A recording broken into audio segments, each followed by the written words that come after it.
안녕하십니까. 바이오시네틱스 대표이사 김갑식입니다. 저희 바이오시네틱스는 나노기술을 이용한 나노의약품 전문 개발 기업입니다. 지금부터 저희 바이오시네틱스 기업 설명회를 시작하도록 하겠습니다. 저희 바이오시네틱스는 저희 바이오시네틱스의 독자적인 나노 플랫폼 기술을 바탕으로 인류의 건강 및 삶의 질 향상을 위해서 혁신적인 나노의약품 및 약물 전달 기술 개발을 선도하는 회사입니다.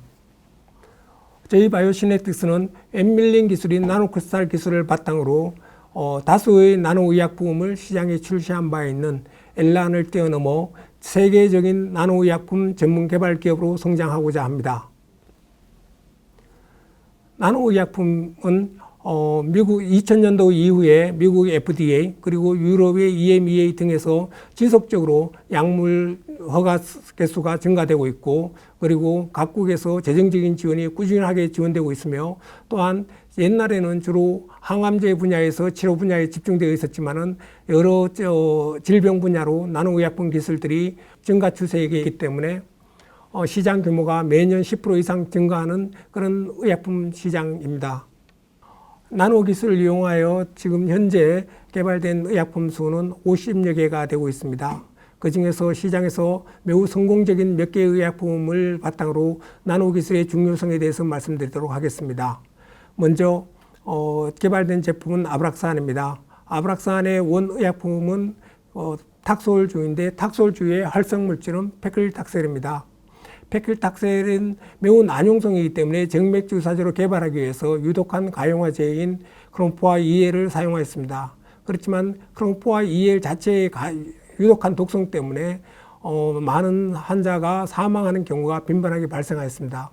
이러한 가용화 문제를 아브락시스에서는 휴먼 알부민을 이용하여 그 문제를 해결했습니다. 그래서 휴먼 알부민을 이용한 아브락산을 2005년도에 개발하여 출시하였고, 계량 신약임에도 불구하고 2016년도에는 1조 4천억에 이르는 블록버스터로 성장하였습니다.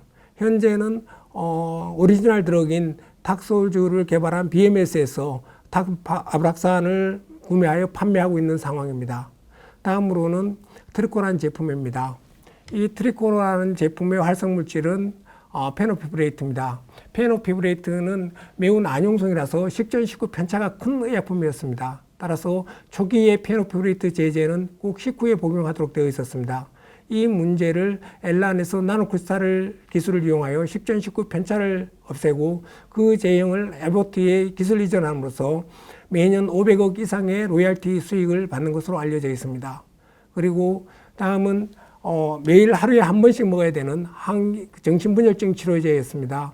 이 정신분열증 치료제를 하루에 한 번 먹는 것을 500에서 800나노 정도의 나노입자로 제형을 개발하게 되면은 한 달에 한 번 근육 주사를 맞게 되면은 한 달간 지속되는 제형이 됩니다. 이 제형을 개발하여 얀센에 기술 이전함으로써 매년 1000억에서 2000억 정도의 로열티를 받는 것으로 알려져 있습니다. 이렇듯이 신약은 아니지만은 나노 기술을 이용하여 기존 약품의 문제점을 해결함으로써 신약 이상의 수익을 창출할 수 있다는 것을 보여주고 있습니다. 지금 현재 시판되고 있는 의약품들의 40%, 그리고 지금 현재 개발되고 있는 의약품들의 90% 이상은 모두 다 난용성 문제를 안고 있습니다. 이러한 난용성 의약품들은 낮은 흡수율로 인해서 생체 유용률이 낮고, 그리고 또 제형 개발에 많은 제약이 있습니다. 따라서 이러한 난용성 물질들의 나노 기술을 적용하면은 낮은 흡수율을 개선하여 생체 유용률을 향상시킬 수 있고, 그로 인하여 식전식후 편차 그리고 부작용 감소라는 이득을 얻을 수 있습니다. 또한 경제적으로는 남들보다 빠르게 짧은 시간에 적은 비용으로 계량 신약을 시장에 출시할 수 있다는 그러한 경제적인 효과도 있습니다. 나노 의약품들의 종류는 다양하게 있습니다. 고분자 나노 파티클도 있고, 그 다음에 솔리드 리피드를 이용한 나노 입자도 있습니다. 그렇지만 저희 바이오시네틱스가 하고 있는 분야는 나노크리스탈 분야입니다. 이 나노크리스탈은 약물 자체를 1마이크로 이하의 썩은 마이크론으로 제작하여 효과를 내는 그런 기술입니다. 이 나노크리스탈 기술은 다른 여러 나노 기술에 비해서 가장 늦게 출발하였지만은 가장 많은 의약품을 시장에 출시하고 있는 그런 기술입니다. 이렇게 약물 자체를 나노 입자하게 되면은 약물 복립률이나 해서 최종 제형을 작게 함을 수 있어서 환자들의 복용 편의성을 증가시킬 수 있고, 또한 나노 입자, 작은 입자로 만들었기 때문에 용출 속도가 증가되고 겉보기 용해도가 증가되어서 생체 이용률을 증가시킬 수 있습니다. 또한 작은 입자이기 때문에 위 장관을 지날 동안 점막에 지속적으로 오래 머무를 수 있습니다. 따라서 이로 인해서 생체 이용률이 증가될 수 있습니다. 지금부터는 저희 바이오시네틱스의 나노 기술에 대해서 말씀드리도록 하겠습니다. 저희 바이오시네틱스의 나노 기술의 주요 포인트는 고형 지질의 사용입니다. 고형 지질을 주 성분에 대해서 주 성분과 부형제를 녹이는 용매로 사용하게 되면 바텀업 방식이 되고, 그리고 주 성분과 고형 지질을 작게 분쇄할 때 윤활제로 사용하게 되면 탑다운 방식이 됩니다. 이렇게 고형 지질을 이용하여 주 성분들이 고형 지질 내에 나노 입자로 분산된 나노 고체 분산체를 제조하고, 그 이후에 액체 이산화탄소를 이용해서 고형 지질만 제거하게 되면은 활성 물질과 엑시피언트만 남는 나노크리스탈 분말을 수독할 수 있게 되어 있습니다.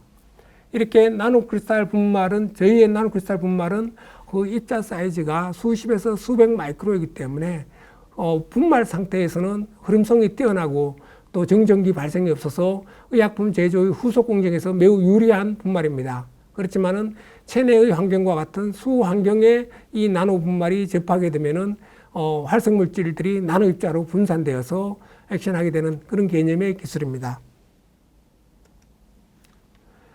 저희 바이오시네틱스의 나노 기술 이외에 다른 여러 나노 기술들은 대부분 다 물속에서 나노 입자를 만드는 기술입니다. 따라서 물속에서 입자 안정성이 떨어지는 그러한 화합물, 특히 염화합물, 최근에 개발되고 있는 스몰 모레큘 표적 항암제들은 대부분 다 난용성이기 때문에 난용성 문제를 해결하고자 염화합물을 만들고 있습니다. 그렇지만 이 염화합물들은 물속에서 나노 입자를 만들게 되면은 금방 나노 입자가 만들어졌다 할지라도 후속 공정 전에 수십 마이크로로 커져버리기 때문에 원하는 나노 입자를 수속할 수 없습니다. 그렇지만은 저희 바이오시네틱스의 나노 기술을 이용하게 되면은 처음 제조 때나 수년 후에도 똑같은 나노 입자로 유지될 수 있는 그런 장점이 있습니다. 또한 다른 나노 기술에 비해서 저희 나노 기술은 나노 입자 제조 시에 들어가는 에너지가 매우 적기 때문에 오리지널 결정형을 유지할 수 있어서 기존 결정형 있는 그런 컴파운드 같은 경우는 저희 나노 기술로서 결정형 특허를 회피할 수 있는 그런 장점이 있습니다. 저희 바이오시네틱스의 넙스 기술과 다른 앞에서 말씀드린 엘란의 나노크리스탈 기술, 그리고 최근 유럽에서 많이 연구되고 있는 NJR 기술을 비교해 보면은 저희 넙스 기술 이외의 다른 기술들은 전부 다 액상에서 제조하기 때문에 추가로 분말화 공정이 필요합니다. 단순하게 분말화 공정만 해야 되는 것이 아니라 분말화 공정 중에서 입자가 커질 수 있기 때문에 분말화 과정 중에 입자 커짐을 방지하는 연구가 또 필요하게 됩니다. 또한 생산 공정 중에서의 오염 문제, 즉 나노크리스탈 같은 경우는 밀링 미디어에 대한 오염 우려가 오래전부터 존재해 왔습니다. 그리고 최근에 연구되고 있는 MJR 기술 같은 경우는 많은 유기용매를 사용하기 때문에 유기용매 잔존에 대한 우려도 있습니다. 따라서 저희 바이오시네틱스가 타 기술에 비해서 매우 경제적이고 안정적인 그러한 기술이라고 할 수 있겠습니다. 현재 저희 바이오시네틱스 나노 기술은 전 세계에 등록되어 있고 현재 국내외 여러 회사의 기술 이전을 협의 중에 있고, 또한 국내 여러 대학기관 또는 연구기관과 공동 연구를 진행해 가고 있습니다. 현재 저희 회사에서는 다수의 파이프라인을 갖고 있는데 그 중에서 가장 상업화에 근접한 4개의 파이프라인에 대해서 좀 더 상세히 말씀드리도록 하겠습니다. 먼저 BS112입니다. BS112는 자렐토의 계량 신약으로서 이 자렐토의 적응증은 항응고제입니다. 폐색전증이나 정맥 혈전증에 쓰이고 있는데요. 시장 규모는 2019년 국내에 530억, 세계에는 7조 이상의 시장을 형성하고 있는 블록버스터 의약품입니다. 근데 이 의약품 같은 경우는 하루에 한 번 정해진 시간에 꼭 식사와 함께 복용해야 되는 불편이 있습니다. 이 제품의 식전식후 편차를 없애는 게 저희 112의 개발 목표입니다. 현재는 200나노 정도의 입자 제형을 이용해서 최종 제형까지 개발을 완료하였고요. 비글 PK를 통하여 식전19 편차가 완벽히 해소됨을 확인하였습니다. 대조약인 자렐토 같은 경우는 식전19 편차가 한 2배 정도 나는데 저희 바이오시네틱스의 BS112 같은 경우는 식전19 편차가 0.94로서 완벽히 해결되었음을 확인할 수 있었습니다. 두 번째, BS104는 넥사바의 계량 신약입니다. 이 넥사바는 간암, 신장암의 표적 항암제인데 매우 낮은 흡수율이기 때문에 그러니까 흡수되지 않고 장에 잔존하는 소라페닙에 의해서 여러 가지 부작용이 나타납니다. 그 중에서 가장 큰 부작용이 설사입니다. 이 약품에 의해서 복용 환자 중에 한 50에서 60%는 설사의 부작용을 겪고 있고요. 그 중에서 한 5% 정도는 이 부작용으로 인해서 약물 복용을 중단해야 되는 그런 상황이 발생하고 있습니다. 저희 바이오시네틱스 BS104는 생체 이용률을 80% 이상 향상시켜서 체내 잔존, 즉 장에 잔존하는 소라페닙의 양을 줄임으로 인해서 앞에 말씀드린 부작용을 개선할 수 있었습니다. 현재 이 넥사바의 시장 규모는 국내 250억 정도, 글로벌 시장은 8억 불 정도입니다. 저희 바이오시네틱스에서는 이 BS104를 나노 입자로 제종하여 비글을 이용한 생체 이용률 실험을 하였고요. 작년 2019년도에 서울대병원에서 도즈 파인딩 임상을 건강한 성인 남성을 상대로 시행한 바 있습니다. 그 결과 저희 BS104 100mg과 시판대제 200mg이 거의 유사한 생체 이용률을 보이는 것을 확인하였고요. 저희 BS104의 생체 이용률은 넥사바 104 200mg의 생체 이용률은 넥사바 대비 1.7배 정도 증가되는 것을 확인할 수 있었습니다.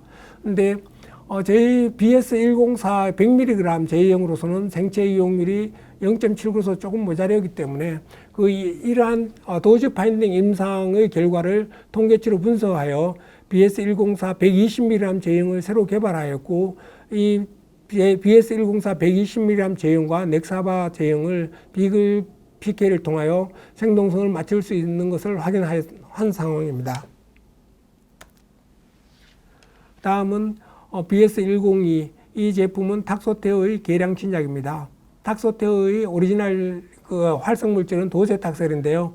이 제품은 여러 암 종류에 대해서 항암제로 쓰이는 사이토톡식 항암제입니다.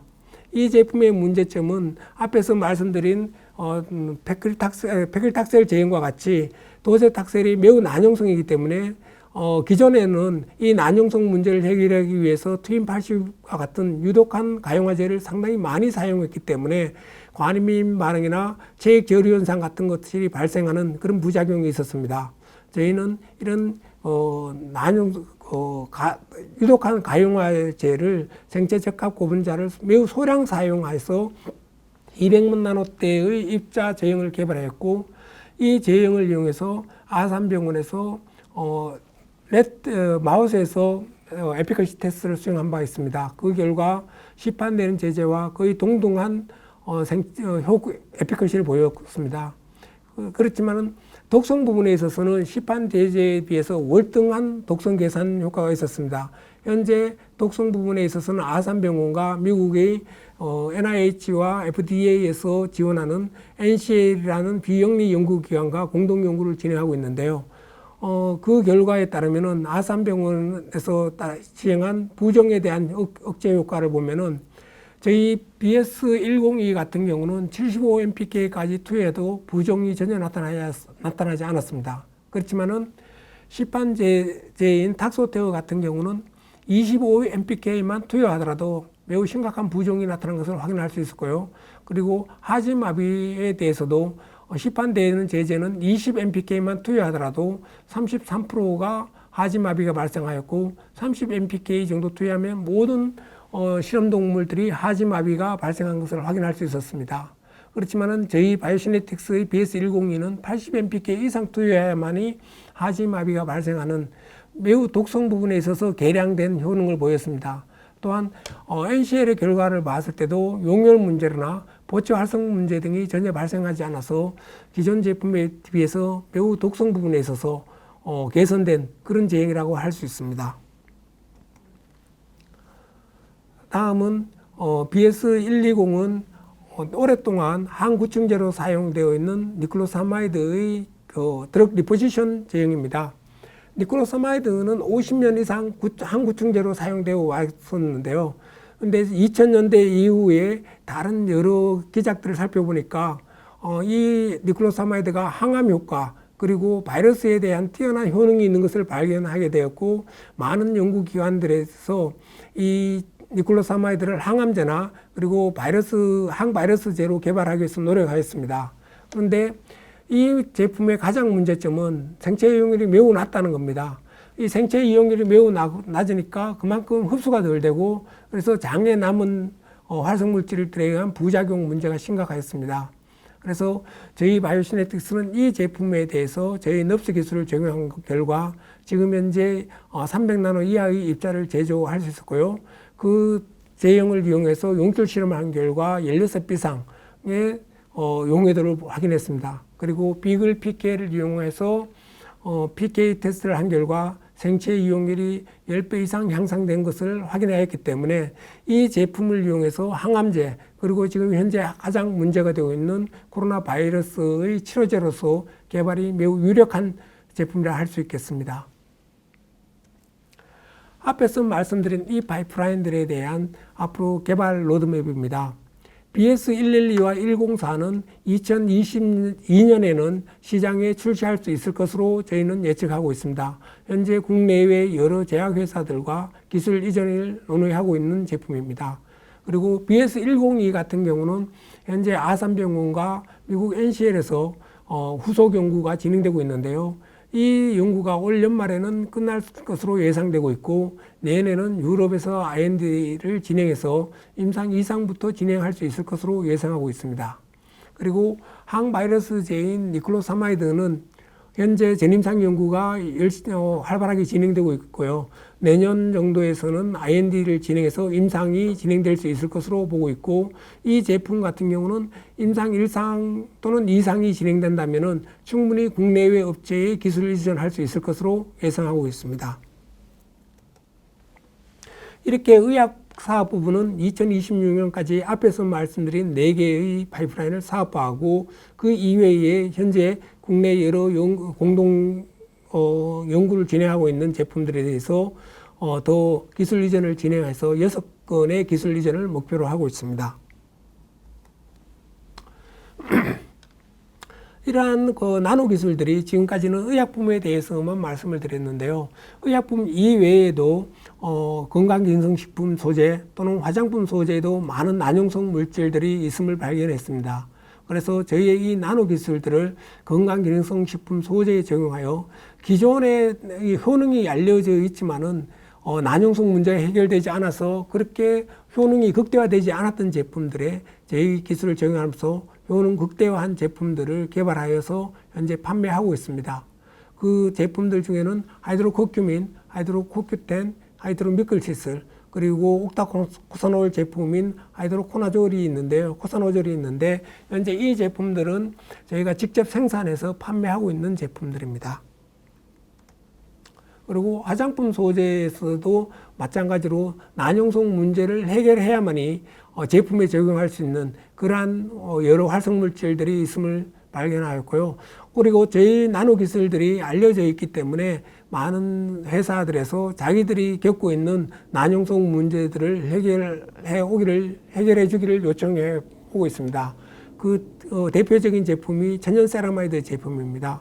이 천연세라마이드는 국내 모 회사에서 천연세라마이드를 개발했지만은 난용성 문제를 해결하지 못했기 때문에 저희 나노 기술을 정해서 그 난용성 문제를 해결하고, 지금 현재는 그 제품을 국내를 제외한 전 세계 시장에서 판매하고 있습니다. 그 외에도 레스베라토르나 페브릭 애시드, 그 다음에 화이트 커큐민 등을 저희가 생산해서 실제 판매하고 있습니다. 이런 소재 사업 부분은 저희가 최종 제품을 생산하는 것은 아니고 저희가 나노 소재를 개발해서 이 제품을 이용해서 최종 제품을 판매하고자 하는 회사에 B2B로 적극 사업화를 진행하고 있습니다. 저희 바이오시네틱스는 2004년에 설립되었고요. 현재 16명이 근무를 하고 있습니다. 본사는 근천구 가선동에 위치해 있고 앞에 말씀드린 화장품 소재 및 기능성 소재들을 생산하는 공장은 그 옆 건물에 구축해 놓고 있습니다.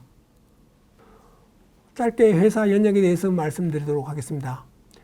저희 바이오시네틱스는 2004년에 설립된 이후 기술 개발과 기술 고도화 단계를 거쳐서 2013년에 대웅제약에서 새로 개발하고 있는 매우 난용성인 의약품인 에멘드를 제네릭 개발을 시도했습니다. 그때 저희 나노기술을 적용했을 때 쉽게 시판되는 제재와 생동을 맞출 수 있는 것을 확인하고 대웅제약에서 저희 바이오시네틱스에 전략적 투자를 했습니다. 그리고 대웅제약과 함께 저희 나노기술이 실제 상업적인 영역에서 대량 생산이 가능한지 그리고 CGMP에 적합한지를 2년에 걸쳐서 확인하였습니다. 이러한 노하 경력을 바탕으로 2015년 말에는 한국투자파트너스 그리고 2017년에는 프리미엄 파트너스에서 투자를 했습니다. 그리고 2017년 말에는 삼양바이오팜에 기술 이전한 바 있습니다. 단기적으로는 해외에 지금 앞에서 말씀드린 파이프라인들 약물 중 2건 이상을 기술 이전을 진행함으로써 이를 바탕으로 코스닥 상장하는 것을 목표로 하고 있습니다. 이상으로 저희 바이오시네틱스 기업 설명회를 마치도록 하겠습니다. 감사합니다.